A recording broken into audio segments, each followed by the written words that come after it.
رحمتوں، برکتوں، مغفرتوں کا مہینہ جو خوش نصیب لوگوں کو ملتا ہے اور خوش قسمت لوگوں کو ملتا ہے، وہ اللہ تعالیٰ نے ہمیں دیا ہوا ہے۔ اللہ تعالیٰ اس سے ہمیں فائدہ اٹھانے کی توفیق عطا فرمائے، اور اس کے اندر جو اللہ تبارک و تعالیٰ نے برکتیں رکھی ہیں وہ ہمیں نصیب فرمائے۔ برکت کا لفظ آپ اکثر سنتے رہتے ہیں، جس طرح اللہ تبارک و تعالیٰ نے فرمایا کہ اگر یہ بستی والے تقوی اختیار کرتے، میرے سے ڈر جاتے، لَفَتَحْنَا بَرَكَاتِ السَّمَاوَاتِ وَالْأَرْضِ، کہ میں آسمانوں اور زمینوں کی برکتیں ان کے لیے کھول دیتا۔ اگر اس کا معنی دیکھا جائے ڈکشنری کے اندر، جو لغت کے اندر کہ اس کا معنی ہے کیا، تو اس کا معنی جو ہے وہ ہے ہمیشگی۔ ایک معنی اس کا ہے ہمیشگی، کہ وہ چیز میں عطا کروں گا جو تم میں، تمہاری نسلوں میں، تمہارے خاندان میں، تمہاری آخرت میں ہمیشہ کے لیے رہے گی۔ اور پھر برکت کا معنی نشو و نما، ری جنریشن، گروتھ، کہ میں تم میں ایسی چیزیں پیدا کروں گا کہ جو عام حالات میں، عام چیزوں میں، عام طریقوں میں پیدا نہیں ہوتی، وہ میں پیدا کر دوں۔ پھر اس کا معنی ہے ترقی، کہ میں عروج دوں گا، تمہیں بلندیوں پر لے جاؤں گا۔ یہ برکتیں ہیں جو اللہ نے اس مہینے کے اندر رکھے ہیں، اور رسول اللہ صلی اللہ علیہ وسلم نے فرمایا اس رمضان میں سحری کھاؤ، سحری کا اہتمام کرو، اس میں برکت ہے، اس میں برکت ہے۔ اللہ اکبر۔ اور میرے بھائیوں، کہ وہ ترقی، آج بندے بڑے پریشان ہیں کہ جی بچے کا قد نہیں بڑھ رہا، اولاد نہیں ہو رہی، صحت نہیں مل رہی، خون نہیں بن رہا۔ کہ اگر نیا خون پیدا کرنا چاہتے ہیں، جاؤ میڈیکل سائنس کو دیکھو، ان کی تحقیق دیکھو کہ جو باڈی کے اندر میٹابولزم سسٹم ہے، جو چیز ہم کھاتے ہیں اس کو پروسیس کر کے خون بننے کا جو عمل ہے وہ کس چیز میں ہے۔ کہ اگر ہم 1 گرام بھی چیز کھائیں نا، 1 گرام سے بھی کم کھائیں، گرام بالکل معمولی آخری، میرا خیال ہے کہ اس سے بھی کم رتیوں میں بھی کھائیں تو پورا جسم حرکت میں آ جاتا ہے، میدا بھی حرکت میں آتا ہے۔ ایک چاول کا دانہ کھائے نا، دانہ، پورا میدا حرکت میں، جگر حرکت میں، دل حرکت میں، ساری چیزیں حرکت میں۔ اور ہم روزوں کے علاوہ ہر وقت کچھ نہ کچھ چیزیں ضرورت کے بغیر، ضرورت کے مطابق ہر وقت کچھ نہ کچھ کھاتے رہتے ہیں۔ کھا کر گئے، ابھی وہ پروسیس جاری ہے، اوپر سے ہم نے کسی بات بھائی اب یہ چائے بسکٹ لے لو، وہ لے لیا، ادھر سے مالٹا کھا لیا، ادھر سے یہ، تو ہر وقت وہ نظام لگا رہتا ہے۔ اور ابھی وہ ایک پروسیس کر رہا ہوتا ہے، اوپر سے دوسرا، ابھی وہ بیچ میں ہوتا ہے، اوپر سے دوسرا۔ اس کی وجہ سے کہ جو انرجی پیدا ہونا ہوتی ہے، جنریٹ چیز پیدا ہونی ہوتی ہے، کوئی نئی چیز تخلیق ہونا ہوتی ہے، وہ رہ جاتی ہے۔ اور پھر کیا ہوتا ہے کہ کولیسٹرول جمع ہو گیا۔ کیا جمع ہو گیا؟ کولیسٹرول ہے۔ اس کے لیے کوئی میڈیسن ہے؟ کولیسٹرول ہے کیا؟ جو ہم غذا کھاتے ہیں اور وہ استعمال نہیں ہوتی، وہ ایکسٹرا ہم اکٹھا، جس سے آگے انرجی پیدا ہوتی ہے، ایندھن ہے وہ ہمارا، وہ جمع ہو رہا ہے، وہ آگے اس کو استعمال کرنے کی مہلت نہیں ہے۔ تو یہ جو مہینہ ہے یہ ہمیں موقع دیتا ہے کہ ہم انرجی پیدا کریں، اور جیسے ہی انرجی پیدا ہوگی نیا خون پیدا ہوگا. حتیٰ کہ جو ریسرچ ہے یہ بتاتی ہے، سن لیں میرے بھائیوں، کہ اگر کہیں کسی کے ہاں اولاد نہیں نہ ہو رہی، کوئی خرابی اس طرح کی آ گئی، تو اگر وہ روزے رکھنا شروع کر دے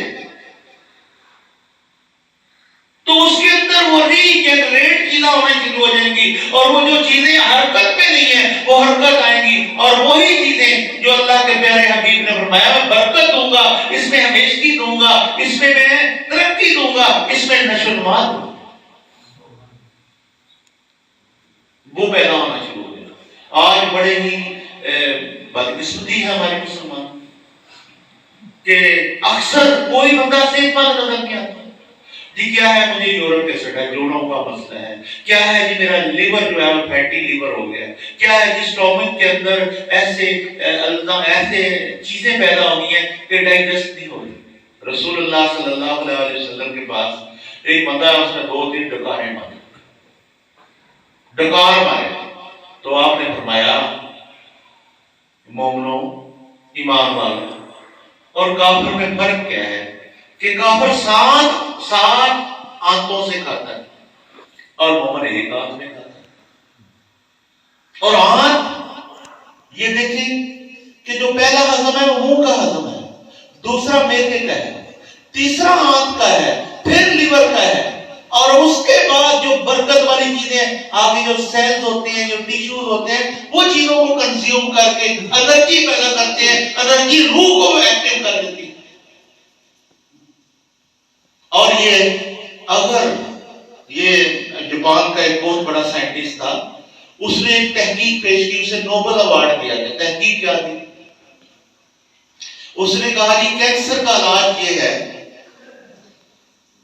یہ کینسر اس وقت ہوتا ہے جیسے آگے پھر کھلیے جمود کا شکار ہو جاتے ہیں، ڈیڈ ہو جاتے ہیں، ری جنریٹ نہیں ہو رہے ہوتے، اور جو مردہ کھلے ہیں ایک جگہ پر جمع ہونا شروع ہو جائے گی، کینسر ہے. اس نے کہا کہ یہ کینسر کا علاج یہ ہے کہ اگر 15 گھنٹے، کتنے 15 گھنٹے 15 دن بندہ کچھ نہ کھائے، یعنی یہ کھا لیا 15 گھنٹے بعد پھر کھائے گی، اور 15 دن اس طرح کرے تو جو ڈیڈ خلیے ہیں وہ باڈی سے نکل جاتے ہیں اور نئے خلیے پیدا ہو کر کینسر ختم ہو جاتا ہے.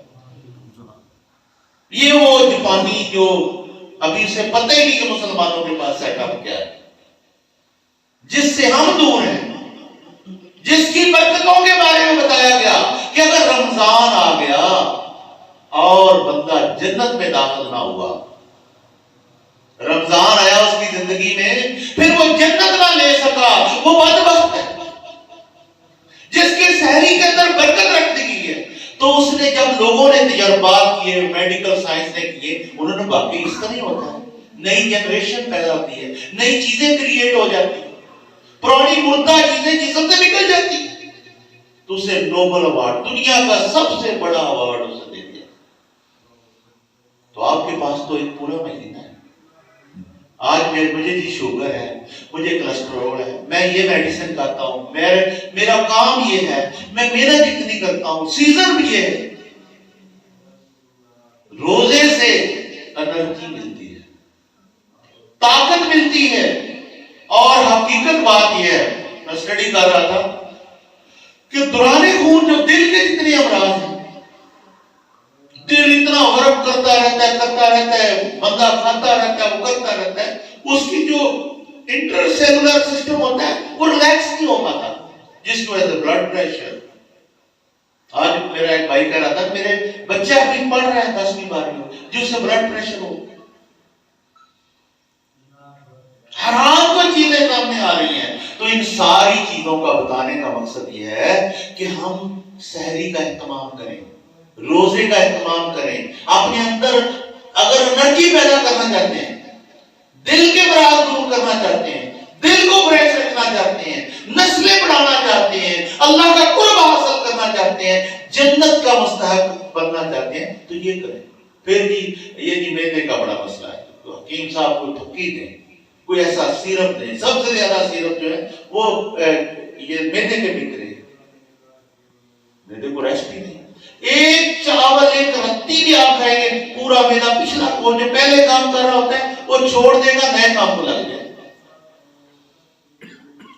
تو کتابوں میں اور عملی طور پر یہ ہے کہ 8 گھنٹے وقفہ ہونا چاہیے.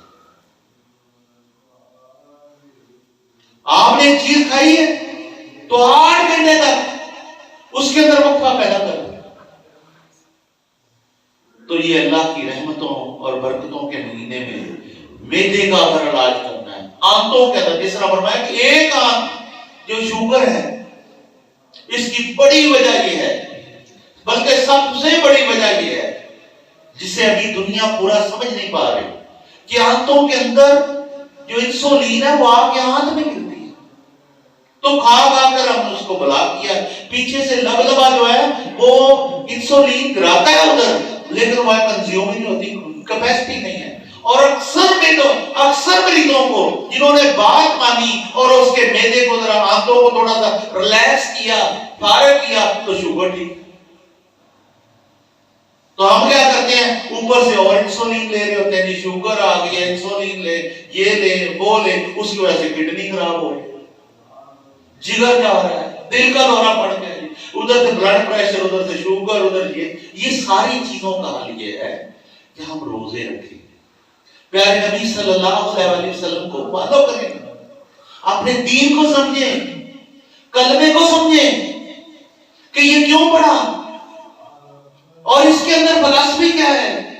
کہ اگر ایک حکیم آ جاتا ہے پیارے نبی صلی اللہ علیہ وسلم کے دور میں، ڈاکٹر آ گئے ادھر ایران سے آ کر اس نے کلمہ پڑھا، پتہ چلا کہ یہ اسلام ہے، یہ مسلمان ہے، تو وہاں آ کر اس نے دیکھا جیسے ہر پیشے کا بندہ دیکھتا نہیں یار ادھر کوئی ڈاکٹر حکیم اور کوئی نہیں، چلو اس سے اس نے پورے مدینے شریف کا چکر لگایا، چکر لگا کر کہتا ہے ادھر کوئی ڈاکٹر ہے ہی نہیں، حکیم کوئی نہیں. تو رسول اللہ صلی اللہ علیہ وسلم کی خدمت میں حاضر ہوا کہ مجھے اجازت دے، میں نے کلمہ پڑھ لیا، میں یہاں مسلمانوں کی خدمت کے لیے ایک کلینک سا بنا لیتا ہوں، بیٹھتا ہوں کہ اگر کوئی بیمار ہوا تو اس کو میں دوائی دوں گا، میں اس کی میڈیسن کروں گا. تو بیٹھ گیا، ہفتہ گزرا، کوئی مریض نہیں، 15 دن، مہینہ، 2 مہینے، کوئی مریض آیا ہی نہیں. تو واپس آ گئے، یا رسول اللہ یہاں تو کوئی پیشنٹ نہیں، اگر مجھے اجازت دے میں اپنے علاقے میں چلا جاؤں. تو پھر آپ نے فرمایا، تو آپ نے فرمایا جو میرے مومن بندے ہیں نا وہ کھانے سے پہلے، بھوک سے پہلے کھانے کی طرف ہاتھ نہیں بڑھاتے، کھانے کی طرف ہاتھ نہیں بڑھاتے، اور ابھی بھوک باقی ہوتی ہے تو ہاتھ پیچھے کر دیتے. یہ ہے صحت کا راز، یہ ہے رمضان کی برکتوں میں وہ برکت. اگر آپ چاہتے ہیں کہ میں بڑا بنوں، پڑھوں، ترقی کروں، ہمیشگی ہو، میری نسلیں چلیں، یہ خیر اور نیکی کے پھول کھلیں، خوشبوئیں بکھریں، میں چلا جاؤں اور یہ چیزیں چلتی رہیں، رمضان کا اہتمام کریں، روزوں کی برکتیں تلاش کریں، سیام میں آئیں اور پیارے نبی صلی اللہ علیہ وسلم کے لائے ہوئے دین کو پرکھیں، نہ فرقوں میں پڑھیں، نہ ادھر ادھر بھٹکیں، اور نہ رسول اللہ صلی اللہ علیہ وسلم کے علاوہ کسی کو امام بنائیں، کسی کو مرکز بنائیں، کسی کو محبت دیں. پیارے نبی صلی اللہ علیہ وسلم کو محبت دیں، اپنی محبت کا مرکز و محور بنائیں، فالو کریں. انشاءاللہ تعالی فرقے بھی کم ہوں گے، فرق بھی پڑے گا، اور مسلمان طاقتور بھی ہوگا، غالب بھی ہوگا، صحت مند بھی ہوگا، خیر اور بھلائی کے اوپر بھی ہوگا.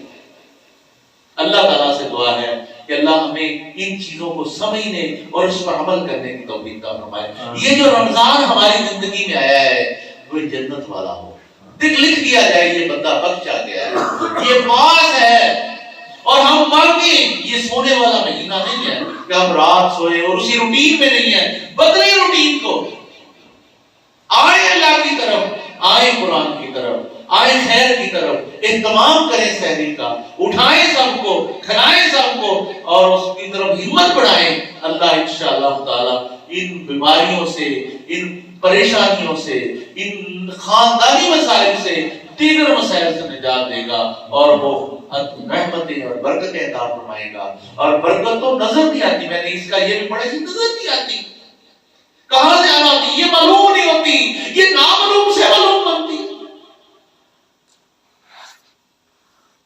اور اگر اس کی سائنٹیفک ہم فلسفی تلاش کریں تو یہ بہترین کئی چیزیں, اگر روٹی کو لو, اس کی برکت کہاں ہے, اس کی وہ آخری انرجی ہے جو ہمارے باڈی کو ایکٹیو کر دیتی ہے. ہم ایسی انرجی اللہ ہمیں عطا فرمائے جو بیماریاں ختم کر دے, ہمارے گھروں میں پریشانیاں دور کر دے, اور لکھ دیا جائے کہ یہ تیرا بندہ جنتی ہے. جس طرح اللہ آسمان پر آ کر آوازیں لگا رہا ہے کہ ہے کوئی نیکی کرنے والا, کوئی مانگنے والا, ہم اسے دیں. اور یہ بہت بڑا موقع ہے میرے بچوں, پیارے بچوں, بھائیوں, عزیزوں, بڑے لوگ یہاں چلے گئے, یقین جانیں ایک پوری صف تھی بندوں,